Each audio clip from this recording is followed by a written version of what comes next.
What's up and welcome back. I'm John Stark from MacMovieGuy.com, your favorite blind film critic. And today, we're going to talk about Hysteria.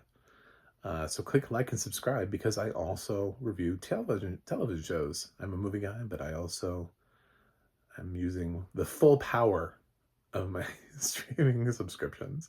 This is the full season review. I waited, watched the whole thing. It took me a while to get through it. This was way longer than I thought it was going to be. Each episode was like an hour, and I kind of read this as being more of a comedy initially, and then it ended up going dark. So it does have audio description on Peacock, which was written by Liz Gutman, done by International Digital Center, and I fully appreciate it because there's a lot that's going on here. There's a lot that's happening here. Plus, it's just nice to see International Digital Center like outside of Netflix. Like, it's nice to see that they're being appreciated by other streaming services because they're definitely one of the better teams. Full disclosure, I have worked for International Digital Center before, but I would have said that with or without. So, and I try not to pay attention too much to the end of the stuff anymore because of that, because of perceived bias for or against companies, but I can't not say that this isn't a really solid audio description track and not acknowledge that simply because of that. So it's really weird. But the series stars MJ Anthony and Julie Bowen, Anna Camp, and yeah, believe it or not, it stars Bruce Campbell. I don't care what the show tells you. It is fucking, it pisses me off. We're gonna get to that. Nolan North is here, and Garrett Dillahunt, of people you would recognize, in addition to some other young teenage-ish actors fleshing out the cast. So this film is set with sort of like a death metal band, set around a death metal band called Death Crunch. And their lead singer is Dylan, played by MJ Anthony. And they kind of are just a garage band at this point.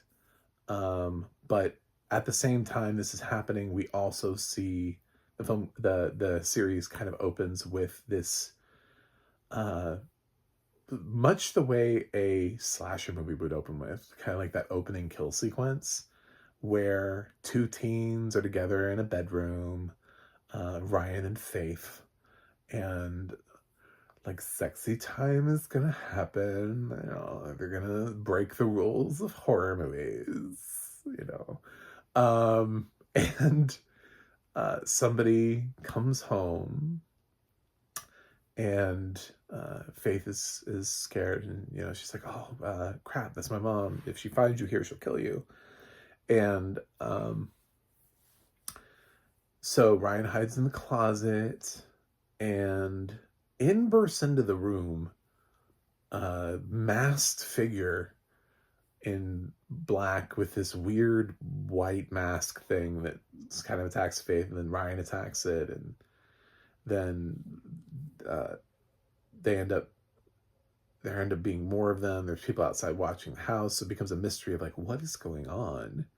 And like, then later on you find out Ryan's missing.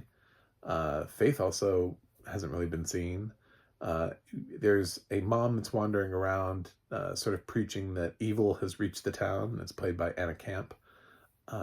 Brilliant casting choice, by the way, for anybody who I know she's had such an interesting career, you know, between like the Pitch Perfect movies. Sometimes people use her just for like straight comedy, but I feel like somebody wrote this and they were like, wow, who'd be great for this? And like somebody in the casting room was like, did anybody else watch True Blood? And then they were like, oh, yeah, Anna Camp would be great for this. It's very close to the role that she had on True Blood. And that's what I think really works here, is the fact that Anna is not far removed from something she's already played before, but here really gets to dive into this quasi-villain really unlikable Karen role. Just totally unrelatable. She's not going to be anybody's favorite character. If you see too much of yourself in her, you're going to be like, oh no. You're going to feel like she's some sort of like an assault on religion, but I think it's just her. Like, I don't think the film is trying to necessarily say anything about Christianity specifically, rather just her. So, and um, I was kind of hoping that because the show dives into this band, Death Crunch, that leans a little bit more into the occult, leans a little bit more into Satanism as a way of growing their fan base. Um, and they do, and they get a little bit of a cult following, and people think that they're like this Satanist band or whatever. And things obviously go haywire from there. The band is really just three people, three best friends who play music together, and then but some good music. I mean, I like the music when it played out, um, and there's the song at the end that they sing in the final episode that I would really love if it got an Emmy nomination. I thought it was a kind of an interesting little song that was fun and rockish, and I know it's never going to get nominated, but that would be fun if it was. So they bring in more people. They bring in people who are not like them, which is what I thought was really interesting, because sort of in high school, when you saw those goth kids, like people were always like, oh, the goth kids. Like they were like the outcasts that no kids ever hung out with, that they were kind of like off on their own, doing weird things and shopping at Hot Topic.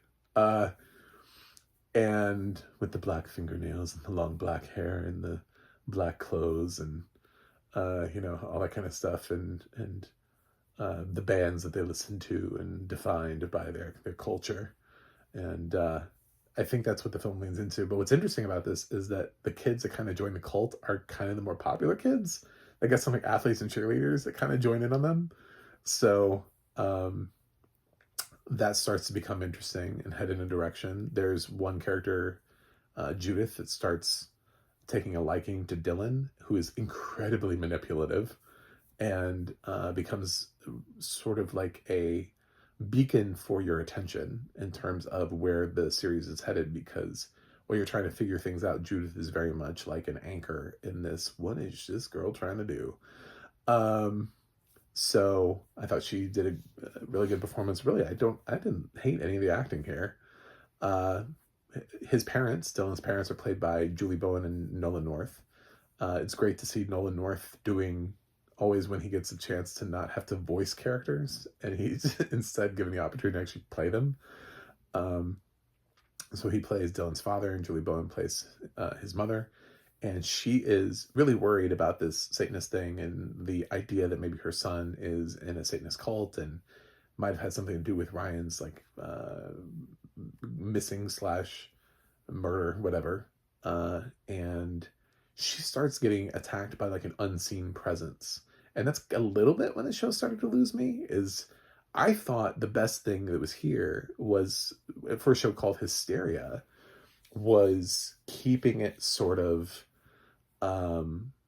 not literal, not taking it literal, but taking it metaphorical, and really seeing what can happen, because so many people do think that this is what these kids really do, and do take this very seriously, and think that these kids are really out there doing these kinds of things, when maybe like such a tiny percentage of them actually are.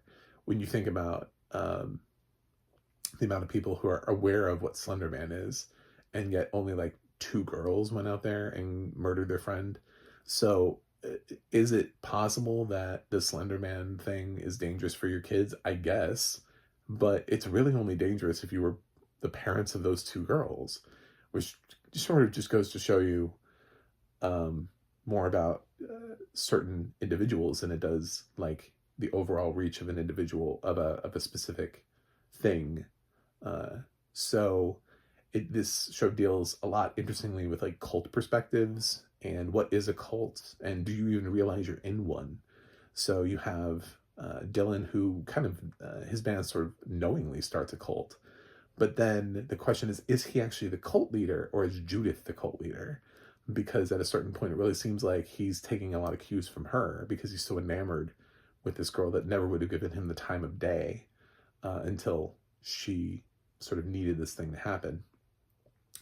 And then you have sort of Anna Camp's character, who is using sort of religion as a cult, and standing behind a Bible and bringing people, using fear to drive people to follow her.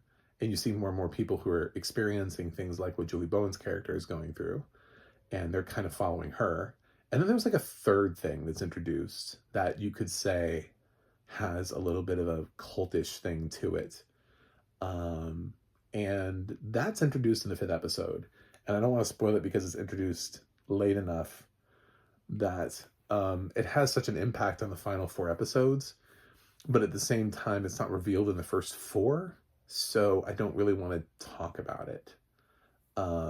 And for me, the 5th episode is very important in terms of giving you a lot of exposition on the show, specifically regarding Anna Camp's character. But and of course, this new thing that's happening, this sort of like third branch to this tree. But I don't know, that's kind of where the show got even less interesting for me, was when they brought this in. But at the same time, it's a little bit of an offshoot of who she is as a person, and explains more about her, but it's created this other thing that's happening. So you've got sort of like 3 things that are happening. You have this third thing that I'm not going to tell you what it is. Her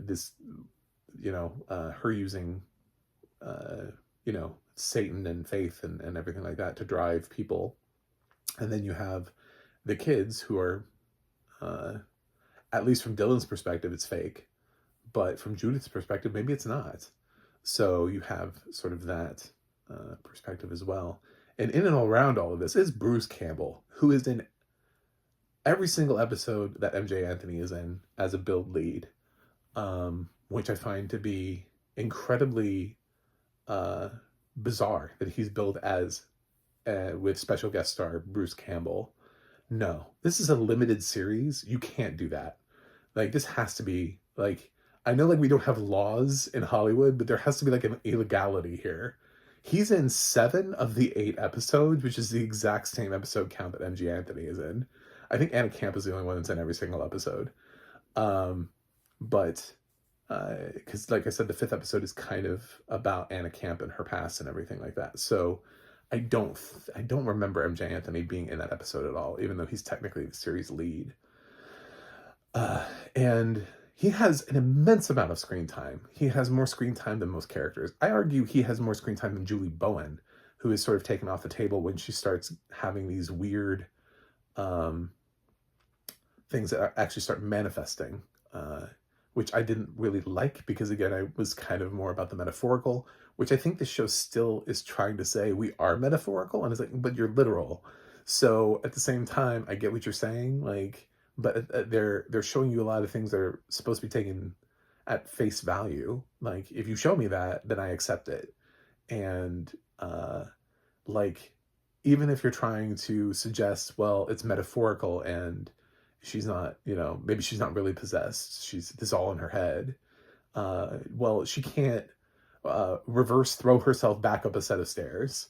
I mean, like, that's just, there are some things here where the series kind of takes a step too far, and then it tries to wheel itself back and be like, maybe it is metaphorical. And it's like, I'm sorry, you already crossed that line. I'm sorry. I don't mean to poke at you, but I don't think some of these things are actually humanly capable for somebody to do. So, yeah.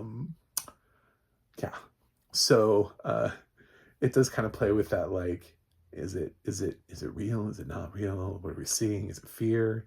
A lot of things like fear, like that, the devil feeds on fear, things, ideas that are thrown out there. But I think the series just would have worked a lot better if it was metaphorical, if it was all about what we kind of already know to be true, which is that people look at kids who like this kind of music and dress a certain way as being problems. And when somebody shows up missing and or dead, It's easy to look at them and blame them.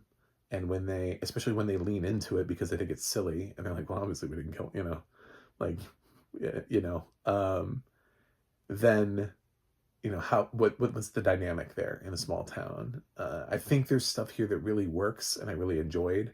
I loved all of the performances, even in a show where sort of, I would say the back 4 episodes, I questioned whether or not they worked for me. And I think even in the first 4 episodes, I questioned the length. I was like, the runtime of the show for a show that's kind of leaning comedy. What's interesting is that Peacock at the same time had Teacup, which is definitely leaning horror. It doesn't lean comedy at all. And some of those episodes are like 30 minutes.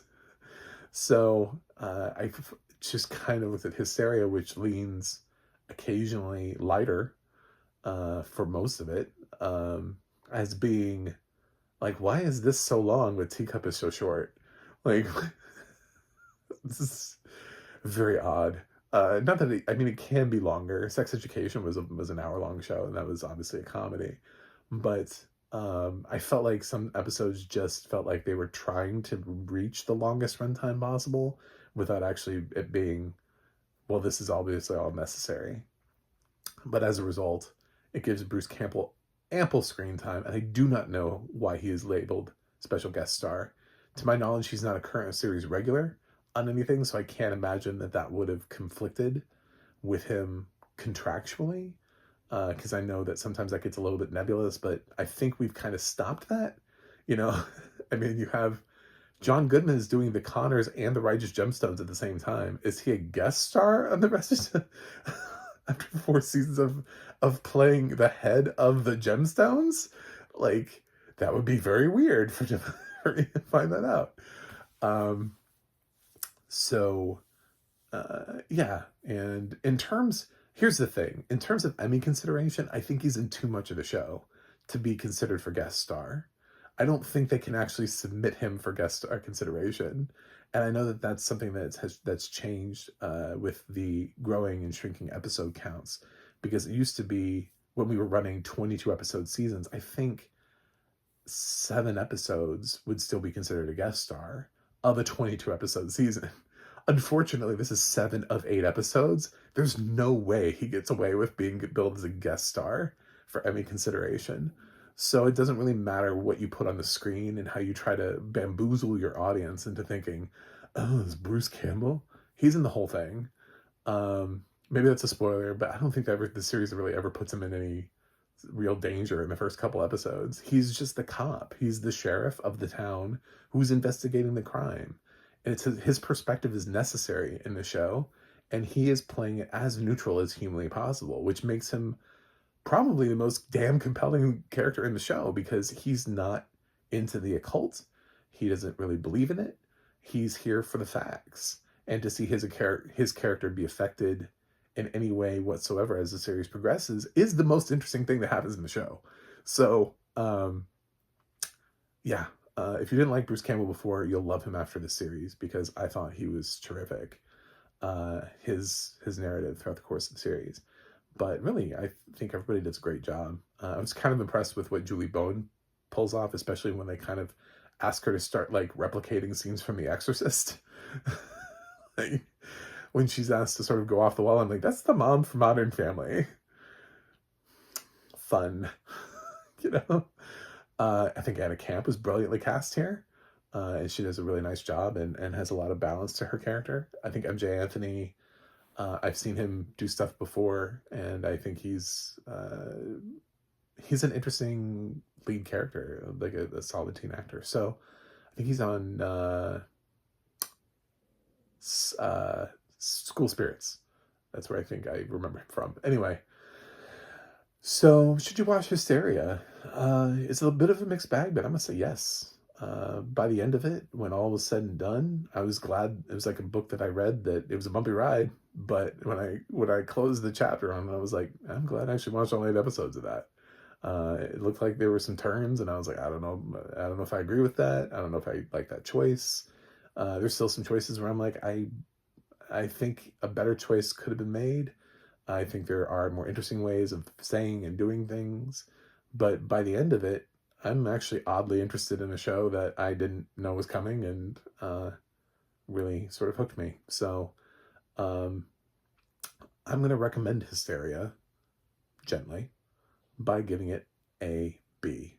And I do think that uh, the audio description by Liz Gutman was really strong throughout the whole series.